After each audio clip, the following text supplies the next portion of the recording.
안녕하십니까. 맨눈으로 세상의 흐름 읽어드리는 Y타임즈 정세분석의 축복일입니다. 러시아군이 퇴각한 이 우크라이나 소도시 부차 그리고 호스토멜, 이르핀 같은 이런 키우 주변의 30여 개 소도시 그리고 마을을 수복하는 과정에서 민간인들이 집단 학살된 정황이 속속 드러나니까 이 서방 언론들이 일제히 이 사진 기사로 일면을 도배하고 참혹한 현장을 고발했습니다. 그러자 온 세계가 이에 대해서 분노를 표시하고 있습니다. 영국의 일간 더 타임스는 4일자 일면 머리 기사로 거리에서 사살된 민간이라는 제목 아래 이 주택가 길거리 곳곳에 시신이 흩어져 있고 또 주민들이 그 사이를 지나다니는 참상의 사진을 올렸습니다. 더 타임스는 내지에서도 이 우크라이나에서 벌어진 경악할 만한 사진들, 심지어 두 손이 묶인 채 사망한 사진을 양면으로 이렇게 실었습니다. 그러면서 이 러시아군에 의해서 자행된 만행을 고발했습니다. 데일리 미러지도 이 더 타임스와 같은 사진을 일면 머리 기사로 올렸습니다. 영국의 일간 가디언도 4일자 일면 머리 기사에서 부차의 공포, 러시아 민간인 학살, 고문 의혹 이런 제목 아래 잿더미가 된 거리에서 이 부서진 탱크 잔해 사이로 한 주민이 걸어간 사진을 실었습니다.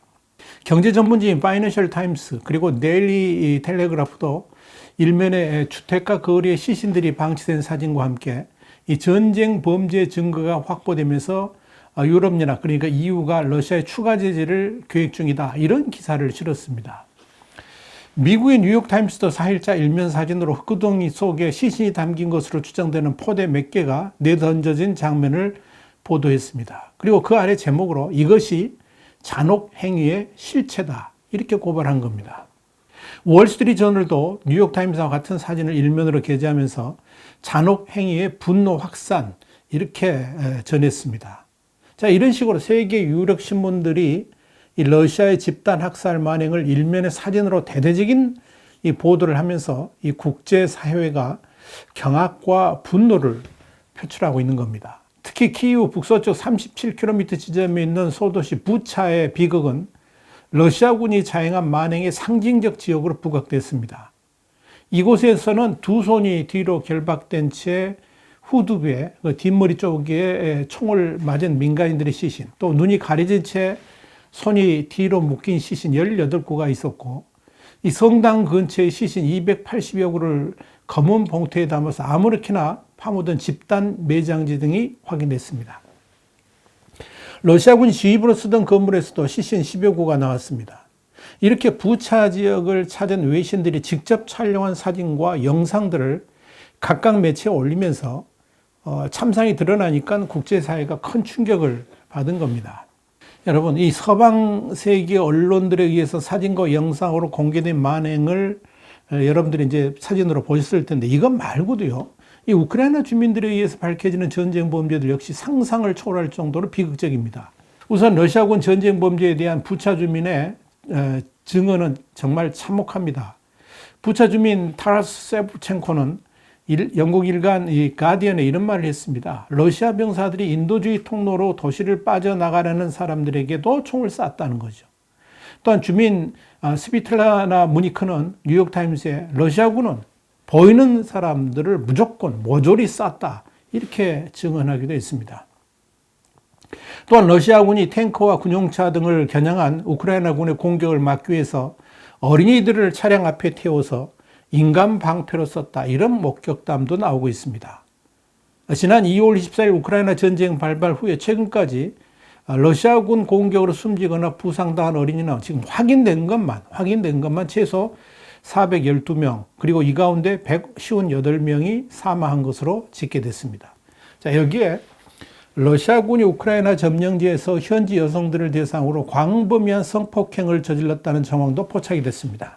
영국 가디언은 3일 집단 성폭행을 포함해서 러시아군이 총으로 위협하거나 아이들 보는 앞에서 성폭행했다 이렇게 보도를 했습니다. 자, 문제는 이런 이 러시아군의 만행이 빙산의 일각일 수도 있다는 겁니다. 우크라이나군이 되찾은 지역들에서 러시아군에 의한 전쟁 범죄들이 이렇게 확인되고 있습니다만 아직도 사실상 러시아군이 점령하고 있는 이 마리오폴 등의 남부 도시들에서는 어떤 일이 벌어지고 있는지 확인할 길이 없기 때문에 그렇습니다. 러시아는 또 동남부 흑해 연안의 항구 도시 마리오폴을 한 달 이상 포위 공격하면서 시 당국 추산 최소 5천 명 이상의 민간인 사망자를 내고 있죠. 러시아군은 이곳에서 산부인과 병원도 폭격을 했고 어린이라고 크게 쓰여 있는 극장 대피소까지 폭격해서 여성과 어린이들을 포함해서 300명 이상이 떼죽음을 당했습니다. 이렇게 러시아군에 의해서 저질러진 전쟁 범죄 중에서 대량 학살은 이미 러시아군의 명령에 의한 계획된 조치라는 사실이 확인되고 있습니다. 그래서 더욱더 충격을 주고 있는 겁니다. 독일 베를린에서 활동하고 있는 러시아 언론인 세르게이 숨렌니는 지난 2일 정부 명령이라 그러면서 지난 2월 1일 발효된 이 러시아 국가 집단 매장 기술 표준에 관한 내용을 트위터에 올렸습니다. 지금 보이시죠?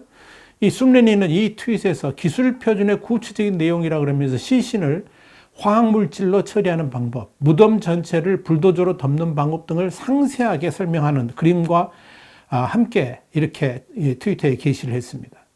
그러면서 그는 이 러시아는 우크라이나군에 대한 빠른 승리, 우크라이나 완전 점령, 우크라이나 시민사회 지도자, 정치인, 문화 지도자, 성직자 등에 대한 대량 처형을 포함한 이 제노사이드, 그러니까 대량 학살을 계획한 것으로 보인다. 이렇게 주장을 했습니다.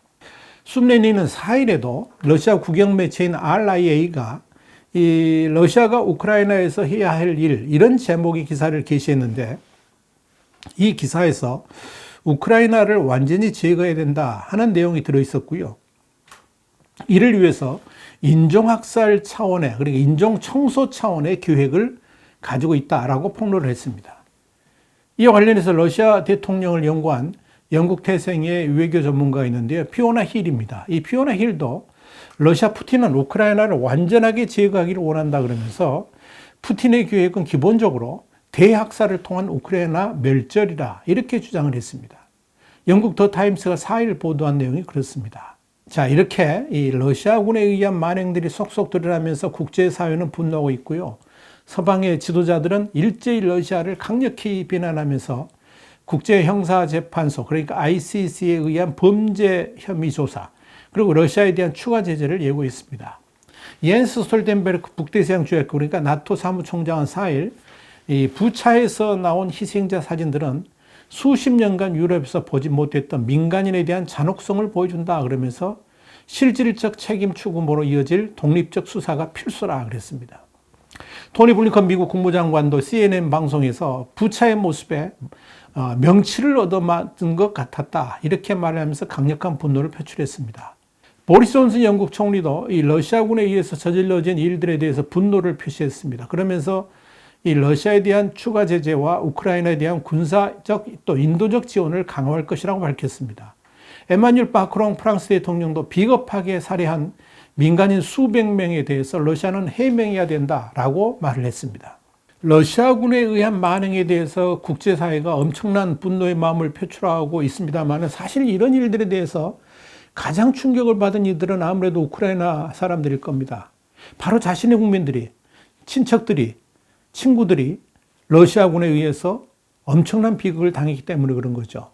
이번에 우크라이나군이 대차한 지역들은 러시아군이 지난 2월 24일 침공하면서 제일 먼저 점령했던 지역들입니다. 이들 키우 인근의 주요 도시들을 장악한 다음에 키우를 공략하려 했기 때문에 그런 거죠. 그래서 지난 5주 넘게 격전을 치르면서 이 지역들에 접근하지 못했다가 지난 1일 러시아군이 퇴각을 하면서 다시 회복한 후에 이곳 상황을 파악하기 시작한 겁니다. 그렇게 부차 지역 등에 다시 진입을 할 때는 이 우크라이나군만 간 게 아니고요. AFP라든지 BBC 같은 서방의 언론, 보도진도 함께 들어갔습니다. 그런데 이들 지역에 처음 들어가면서 이들은 경악을 했습니다. 수백 미터 거리에서 최소 29의 민간인 시신들이 흩어져 있는 충격적 모습들이 널려져 있기 때문에 그런 겁니다. 그래서 이들 언론들은 바로 그 참상을 즉각 전 세계에 타전하기 시작했습니다.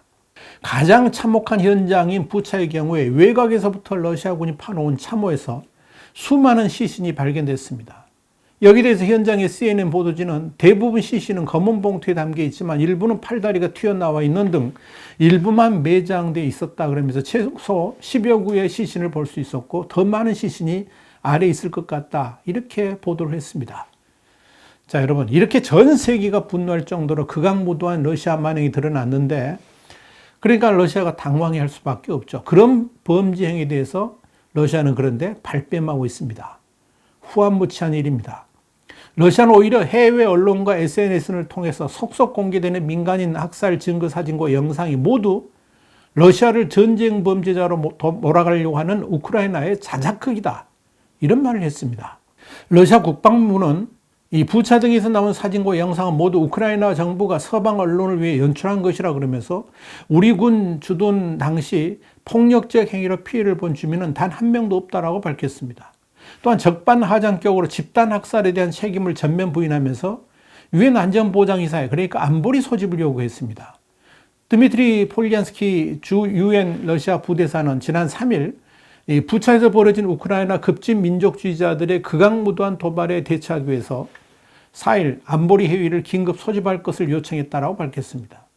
이날 러시아의 안보리 소집 요구는 4월 순회 의장국인 영국에 의해서 즉각 거부됐습니다. 이는 러시아가 자국 입장을 강변하기 위해서 안보리를 악용할 수 있다는 우려 때문인 것으로 보입니다. 러시아 측은 그러나 국제적 수준의 논의가 필요하다 그러면서 소집을 재요구하겠다 하는 입장입니다. 미국 뉴욕타임스는 우크라이나 측도 5일 안보리 회의를 요청했다라고 전했습니다. 러시아가 안보리 수집을 요구하는 것은 집단 학살에 대한 자국의 혐의를 공개적으로 부인하면서 진짜 집단 학살 자행자는 우크라이나다. 뭐 이런 식의 물타기 작전을 펼치기 위함인 것으로 보입니다. 특히 푸틴 대통령이 지난 2월 24일 우크라이나를 침공할 때의 명분이 뭐였습니까? 우크라이나가 동부 돈바스 지역에서 러시아계 주민들을 상대로 집단 학살을 벌이고 있다. 이거였는데 오히려 자신이 그런 집단 학살의 주인공으로 떠오르고 있는 것에 대해서 엄청난 부담을 가지고 있는 것으로 보입니다. 중요한 것은 안보리가 열린다 할지라도 상임이사국인 러시아가 혐의를 부인하면서 거부권을 행사하게 되면 아무런 결론도 얻어내지 못할 수 있다는 겁니다. 그럼에도 러시아가 안보리를 열어야 한다는 것은 단순하게 선전전의 목적 외에는 아무런 의미가 없다. 이렇게 봐야 될 겁니다. 자, 분명한 것은 러시아가 아무리 전쟁 범죄를 인정하지 않는다 할지라도 대부분의 세계인들은 진실을 알고 있다는 겁니다. 그리고 이 참혹한 전쟁 범죄에 대해서 푸틴이 책임을 져야 한다는 사실입니다. 이건 용서받을 수 없는 만행입니다. 어쩌면 러시아가 우크라이나의 반격에 밀려 허겁지겁 후퇴하지 않았더라면 전쟁 범죄의 증거조차 다 없앨 수도 있었을 겁니다. 그러나 러시아군은 추악한 범죄의 증거를 고스란히 남겼습니다. 심지어 시신에 부비 트랙까지 설치해가지고 추가 범죄까지 노렸습니다. 또한 이 러시아군의 참혹한 범죄는 이미 유성사진으로 다 확인되고 있습니다. 숨길래야 숨길 새도 없고 발뺌해봤자 아무 소용이 없다 하는 이야기입니다. 이와 함께 러시아는 집단 학살에 대한 소식이 러시아 내에 전파되는 걸 철저하게 막을 겁니다. 이 소식이 러시아 내에서 확산되면 당장 푸틴의 지위가 흔들릴 수 있기 때문에 그렇습니다. 아니나 다를까요? 이 러시아는 이미 러시아군에 의한 대량 학살 정보가 확산되는 것을 엄단하겠다고 밝혔습니다. 또 이 소식을 퍼뜨린 자는 최대 15년형의 징역형에 처할 수 있다고 경고를 했습니다. 그만큼 이 소식이 퍼뜨려지는 것이 무섭기 때문에 그럴 겁니다. 다시 강조합니다만 악행의 대가는 반드시 치르게 해야 합니다. 비록 푸틴을 전쟁 범죄자로 단죄할 수 없다 할지라도 학살자 푸틴이라는 오명은 두고두고 역사에 남게 될 겁니다. 와이타임스 정세분석이었습니다. 다음 시간에 다시 뵙겠습니다. 감사합니다.